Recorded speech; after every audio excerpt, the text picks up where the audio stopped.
Shalom Bapak Ibu yang terkasih dalam nama Tuhan Yesus. Puji syukur pada hari ini Bapak Ibu semua kita diberikan kesempatan anugerah terbesar daripada Tuhan Yesus sehingga kita bisa menikmati udara yang segar pada hari ini. Nah, kita juga bersyukur Bapak Ibu semua. Kenapa? Karena kita diberikan kesempatan lagi untuk merenungkan firman Tuhan bersama-sama dalam program Makin Dekat Tuhan. Mari Bapak Ibu, sebelum kita jauh lebih lagi untuk merenungkan firman Tuhan pada hari ini, mari kita berdoa sejenak biar Tuhan yang menolong kita untuk merenungkannya. Mari kita berdoa. Tuhan Yesus, kami bersyukur pada hari ini ya Tuhan, satu kesempatan anugerah terbesar dalam kehidupan kami, anugerah keselamatan yang Kau berikan pada setiap kami ya Tuhan. Dan kami juga bersyukur pada hari ini bisa menikmati udara yang segar, menikmati firman Tuhan pada hari ini. Oleh sebab itu, biarlah Engkau memberkati kami dalam perenungan firman pada hari ini. Dan berkati juga hamba-Mu yang terbatas, biar Engkau pakai untuk memberitakan Injil-Mu. Dalam nama Tuhan Yesus, haleluya, amin. Ya Bapak Ibu semua, pada hari ini kita akan merenungkan firman Tuhan tentang panggilan atau the call. Kalau kita tepat pada hari ini itu tentang masa-masa prapaskah, yaitu pada hari yang ke-33.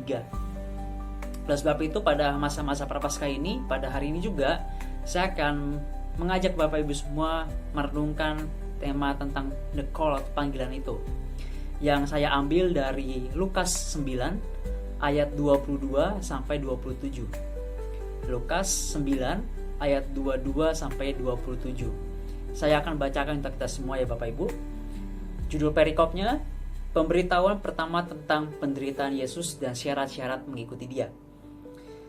Dan Yesus berkata, anak manusia harus menanggung banyak penderitaan dan ditolak oleh tua-tua, imam-imam kepala, dan ahli-ahli Taurat, lalu dibunuh dan dibangkitkan pada hari ketiga. Katanya kepada mereka semua, setiap orang yang mau mengikut aku, ia harus menyangkal dirinya, memikul salibnya setiap hari dan mengikut aku.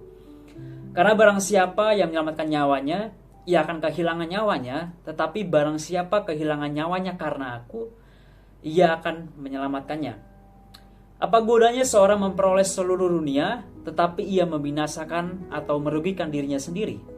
Sebab barang siapa malu karena aku, dan karena perkataanku, anak manusia juga akan malu karena orang itu, apabila ia datang kelak dalam kemuliaannya, dan dalam kemuliaan Bapa dan malaikat-malaikat kudus. Ayat 27, Aku berkata kepadamu, sesungguhnya di antara orang yang hadir di sini, ada yang tidak akan mati sebelum mereka melihat kerajaan Allah. Amin. Sejauh demikian pembacaan kitab kita Bapak Ibu, berbahagialah setiap kita yang melakukan dalam kehidupan kita bersama-sama. Amin. Bapak Ibu saudara-saudara yang terkasih dalam Tuhan, kita merenungkan tema tentang panggilan yang Yesus sampaikan kepada murid-muridnya dan kepada kita semua secara khusus. Dalam Lukas 9 ayat 22 sampai 27 ini Bapak Ibu, setelah Petrus mengakui Yesus sebagai Mesias, Yesus segera mengoreksi pemahaman mereka tentang misi Allah itu sendiri. Bagi orang Yahudi, Mesias adalah sosok pemenang yang akan membebaskan mereka dari penjajahan Romawi pada saat itu. Nah, namun di sini Yesus justru berbicara tentang penderitaan, salib, dan kematian. Ini menarik Bapak Ibu, kenapa? Karena ini adalah paradoks yang mengejutkan kita bersama-sama bahwa jalan menuju kemuliaan justru melalui penyangkalan diri dan salib. Nah, di dunia yang mengagungkan kesuksesan, kenyamanan, dan kepuasan instan, panggilan Yesus ini terdengar asing, bahkan tidak masuk akal gitu ya. Tetapi inilah inti dari menjadi muridnya, yaitu kita dipanggil bukan untuk memenuhi keinginan diri, melainkan untuk mengikuti Yesus dengan setia, sekalipun itu berarti kehilangan hidup yang kita kenal atau kehilangan diri kita. Nah, setelah pengakuan Petrus Bapak Ibu, Yesus segera menjelaskan bahwa Mesias itu harus menderita banyak, ditolak, dibunuh, bahkan dibangkitkan.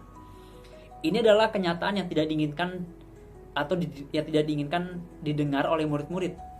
Karena mereka tuh mengharapkan tahta bukan salib, mereka tuh mengharapkan kemenangan politik bukan penyerahan diri.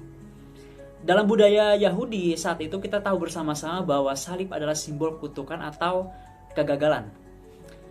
Tetapi Yesus justru menjadikannya syarat mutlak untuk mengikuti Dia. Mengapa? Karena inilah cara Allah menebus dosa manusia.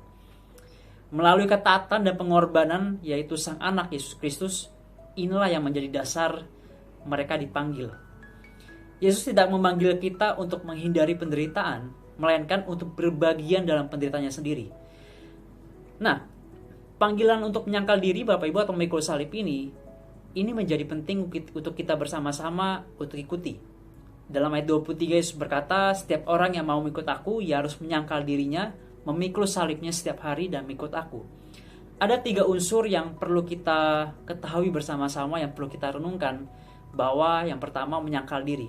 Di sini bukan sekedar menolak kesenangan diri yang kita sukai, tetapi menyerahkan hak atas hidup kita kepada Tuhan, sehingga ketika kita menjalankan hidup itu bukan dasar kita sendiri, tetapi atas dasar Tuhan, karena Tuhan yang sudah mengendalikan hidup kita seluruhnya.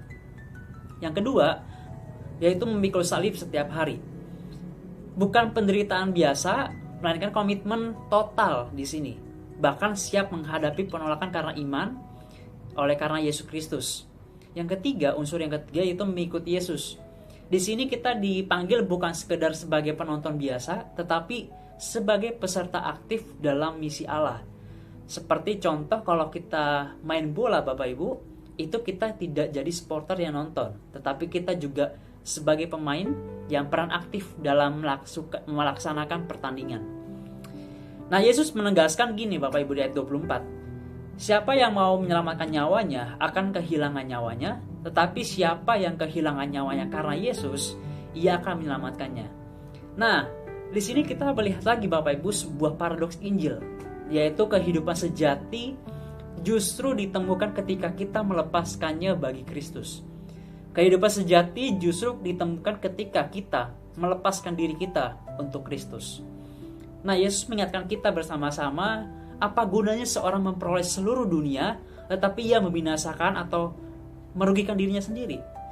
Dunia menawarkan kekayaan, ketenaran, dan keamanan yang begitu luar biasa. Tetapi semua itu sia-sia kalau kita kehilangan jiwa kita. Nah, lalu Yesus berbicara tentang kedatangannya dalam kemuliaan. Itu di ayat 26-27. Ini adalah pengharapan kita bersama-sama, yaitu penderitaan sekarang tidak sebanding dengan kemuliaan yang akan dinyatakan Yesus pada saat nanti. Yang menjadi titik utama di sini Bapak Ibu yang saya ingin katakan begini, salib bukanlah akhir, kebangkitan adalah kepastian bagi mereka yang setia, yaitu bagi kita yang setia.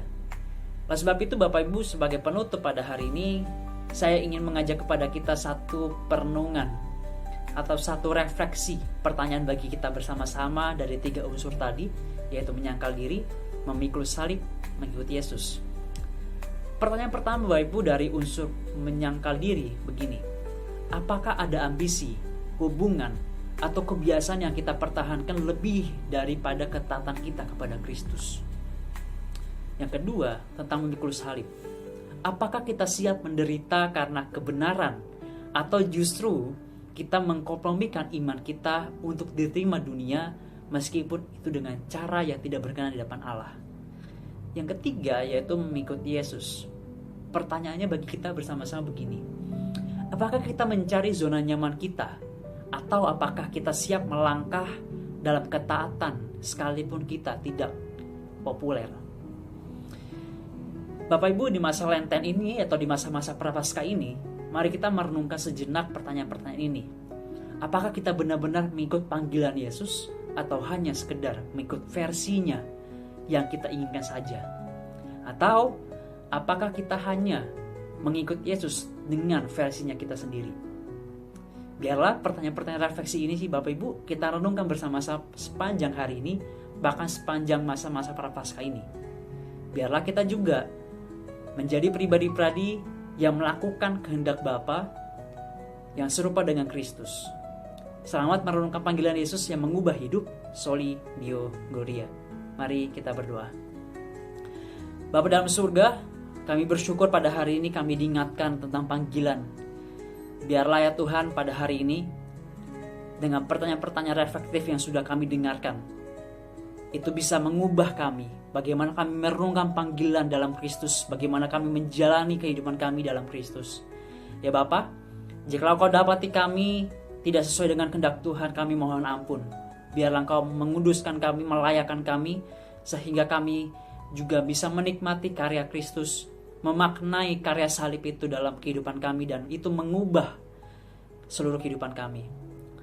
Ya Bapa, biarlah Roh Kudus menolong kami bahwa kami juga bisa diubahkan oleh Injil dalam kehidupan kami bersama-sama. Bapa, ini doa kami.